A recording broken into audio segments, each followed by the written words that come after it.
Hola, niños y niñas. Buenas noches y bienvenidos a una nueva entrega de cuentos espeluznantes de lo desconocido. En el programa de hoy lo pasaremos en grande, pasándolo realmente mal.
Espíritus, omnis satánica potestas.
Estoy cansado.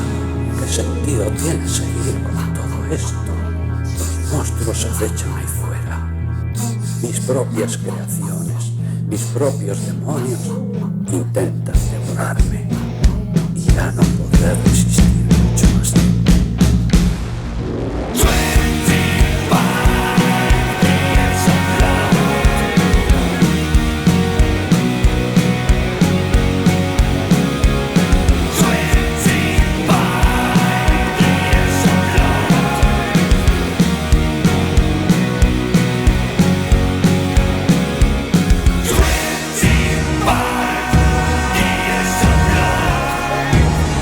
Stand